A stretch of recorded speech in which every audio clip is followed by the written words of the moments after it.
This video is about creating an SEO optimized target keyword brainstorm inside of AI using ChatGPT, as well as brainstorming blog post titles that have good hooks for the audience, creating an outline for a blog post, and then subsequently using that outline to write a rough draft of the blog post itself. This makes an SEO blog post that is coming from current trends and topics with good keyword usage and everything for your blog posts. So let me share my screen. This one today is using the ChatGPT Plus paid account so that we can get access to ChatGPT 4 as well as the ability to browse the web. And that's how we get current trending topics and keywords and things like that. So I'm just looking at the regular interface of ChatGPT right here, and I'm going to be using this as my first example. In the second example, I'll be using some custom GPTs, specifically writing types that you can find under Explore GPTs here. They have specific AI custom instructions that allow the AI to do specific things, sometimes a little bit better.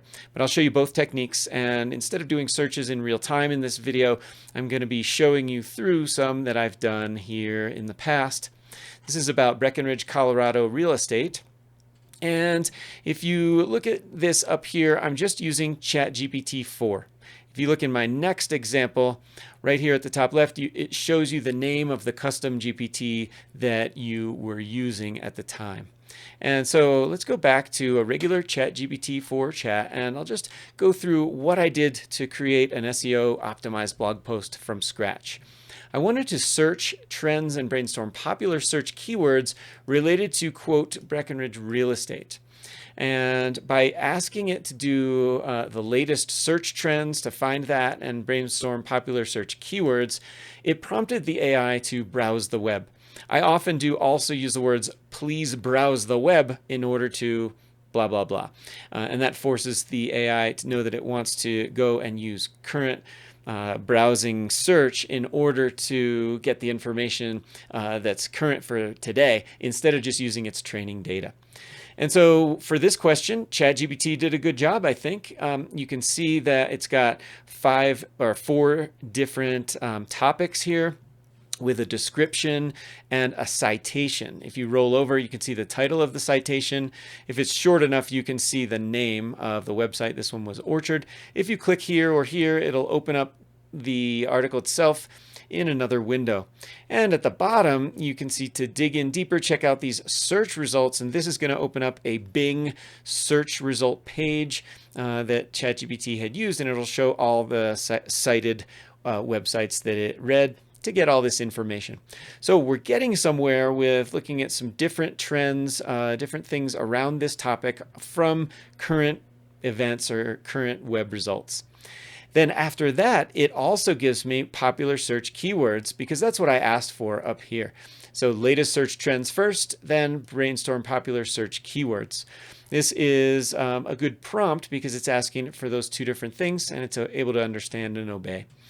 And so here's popular search keywords. These are good places to look for blog post ideas. If you have a pretty general keyword or primary keyword like I asked it here, you might be able to use that to get some, blog post ideas down here. If you're more specific up here, then you'll get more specific, current trends down here and potentially more specific keywords right down here.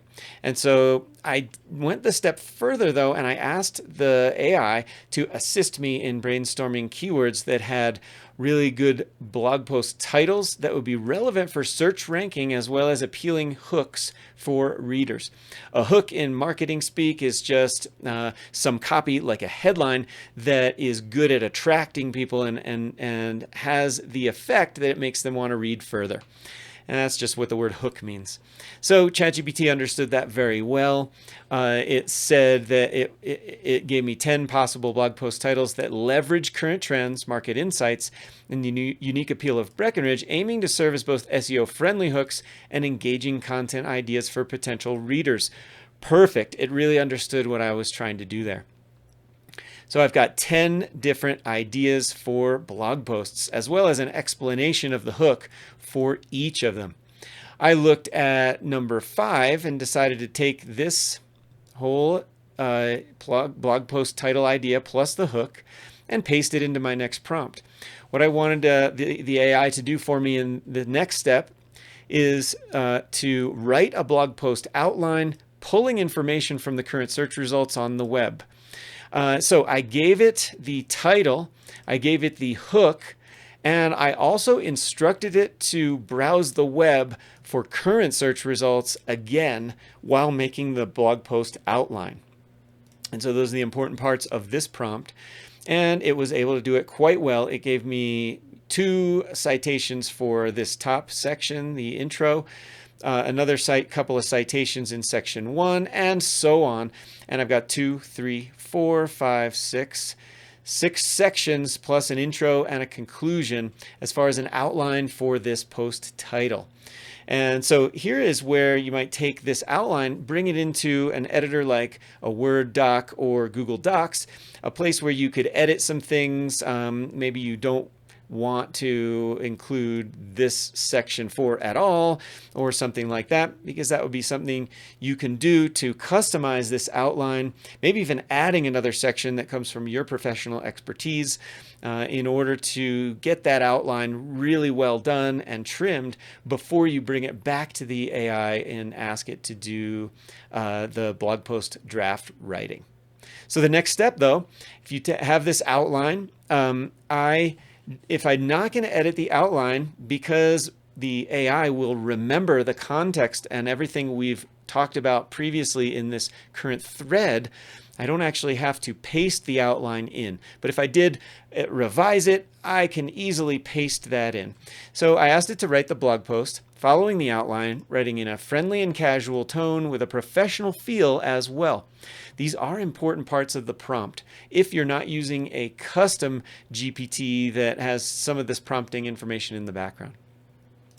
And so I wanted the post to be written from the experience perspective of Roger and Teresa Moen. And I also said what the website title is. And I wanted to use a call to action for, quote, contact us for more advice and insights using our contact page here. I even misspelled our. So that's okay. But I gave it a link to the contact page. That way it'll spit out a working link in the blog post rough draft. And I can just paste that into WordPress and it'll work fine. So here is a title and an intro. It's got some headings for each of the sections here. It's even using citations as well for the blog post writing, which isn't something that I might necessarily want inside the blog post, but good for a reference here. I would probably edit those out when I take and paste the blog post content into WordPress. But here's where you'd want to probably take this whole post, again, using the copy button here, and potentially bring it into ChatGPT, or excuse me, into Google Docs. And let me just look at the word count here. I just was curious. This seems a little bit short. As I put it in there, it's got citations but no links to the citations when you paste it in here. So obviously you wouldn't want that inside your blog post. But looking at this is pretty short. Yeah, only 540 words. Like I shared in a previous video about perplexity, you can do the same thing with ChatGPT in that you can allow the AI to write each section of the outline one at a time. And you can indicate that you want, say, a 2,000 word blog post. Generally, when I say 2,000 words, it comes out with something like 1,700, 1,100 sometimes. But if you allow it to write each of the sections individually for a prompt, one at a time, you'll come out with a longer blog post. Here's where you could click on any of those links. It opens it up in a new tab so you can look at some stats or verify and fact check what ChatGPT is giving you here inside of the outline. Over here, I might ask it not to provide citations inside of the blog post outline. And another thing you can do is ask it to write the blog post draft in Markdown format. which really gives it just gives you a little heading markup and paragraph text markup, so that when you paste that into a WordPress blog post, for example, all the headings are already like H2 designation, which is the proper thing to do for SEO. Let's just quickly finish up with looking at using a custom GPT for SEO optimized article writing. So right here, I just I grabbed this from what we had made before, the blog post outline, and as I went down here, here's an example of markdown formatting, those little hashtag marks. But I actually pasted the blog post outline, gave it an idea of what the blog post would be called, and I wanted it to have, this outline. I wanted it to know that this was gathered from the search results, structured to provide potential investors with insights and strategic advice. After the outline, I also gave it some more instructions. So, this was from the AI created outline, just that description afterward. And I added my next instructions. Okay, write the blog post following the outline. Again, you saw me use this before, and I gave the link. And so this particular custom GPT has some functionality where it makes an outline of its own first, and then it writes you an optimized SEO meta description as well as the post itself. The meta description is something that you can customize, that Google will show sometimes in the search results. But if you don't use it inside of the SEO plugin in WordPress, that's still okay. Google will find a description from your first paragraph anyway. But it wrote us a meta description, which is customized for this post, which is great. You can see it's got headings, and it also gives a working link at the bottom. And so, of course, when you copy and paste this in to, say, a Google Doc, you'd want to get this advertising content from the custom GPT out of there, as well as anything at the beginning. For example, get lifetime access to something. You wouldn't want that or this outline inside of your blog post itself. And so now let me just go ahead and I'm just going to get rid of this one and paste this one in here and see what I get for a word count. Let's see, I'll get rid of this. I'll get rid of the outline, and I'll also get rid of that advertisement. Let's see what I have for a word count here. 499, pretty close to the other one. And so lastly, let's just look at another GPT and how to find more GPTs. When you do use one, it will put it in your sidebar. I can hide it from that, but it automatically keeps it in there for your reference. You can see under here, I've got 10 more. Here's this one, the fully optimized. This other one, the free SEO blog content outline creator and generator, it's designed to create its own outlines and also browse the web to find info. So you can experiment with this one as well. I do follow Julian Goldie as far as his SEO content that he creates on YouTube and other places, and he's a really knowledgeable SEO professional. And so you can find that as well and check that one out and use it and see how it works for you. To find other GPTs, you can hit Explore GPTs, and now you can just scroll through some of the most used ones. And there's a writing section. If you click See More, it'll show you the most popular 12. I think it's the most popular. I'm not sure how they select these. But you can see the fully optimized one I used is on here. But if I go up and do a search, maybe I go SEO blog posts or something, you can see it gives me a list of, I don't know, maybe 10 more. You could see that the free one by Julian Goldie comes up first, and you can rate these by the amount of traffic they get. So 10,000 plus is good. The one I used before, is it on here? The fully? No, it's not. SEO, maybe SEO writer. That gave me another list of them.